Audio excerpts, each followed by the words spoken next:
Amen. Amen. Amen. While Apostle Paul was walking in Athens, wakati Paulo alipokuwa anatembea, he entered in one of the temples. aliingia katika hekalu. It was written on the walls of the temple. Wakati Paulo anatembea ni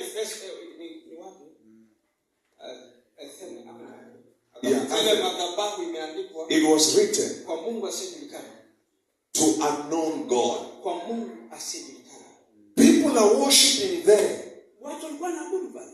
But they say to God we don't know. Lakini wanasema kwa Mungu. In other words, we worship the God we don't know. Inawezekana kwamba watu wana. That's what the people who were worshiping there were doing. Sasa hivyo ndivyo ambapo watu walikuwa wanaabudu pale, wanaabudu Mungu asiyemjua.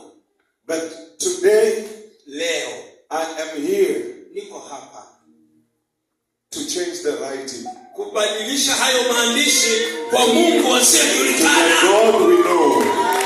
Tunamwabudu Mungu tunayemjua.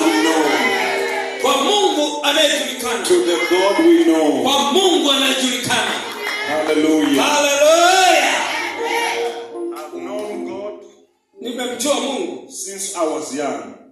Nimemjua Mungu tangu nilipokuwa mtoto mdogo.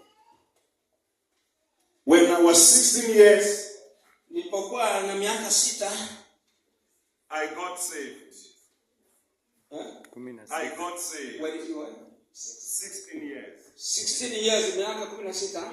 I got saved. Sasa niliokoka nilikuwa na miaka 16.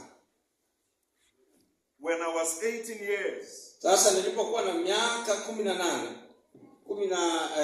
I was introduced into the life of prayer. Sasa niliingia na kujiunga katika maisha ya maombi. And when I was 18 years, sasa nilipokuwa na miaka 18, I could pray 8 hours alone. Nilikuwa naweza kuomba how many hours? 8 hours. Yes, alone. Nilikuwa naweza kuomba masaa 8 nikiwa peke yangu. I had a hunger. Nilikuwa nasikia njaa in the inside of me. Ndani yangu. And that hunger is not dying.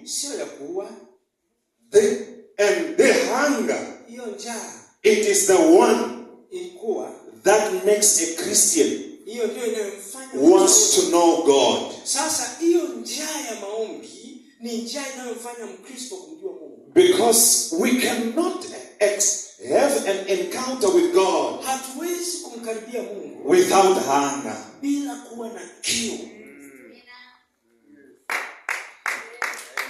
Should we open our Bibles? Exodus 33 verse 18.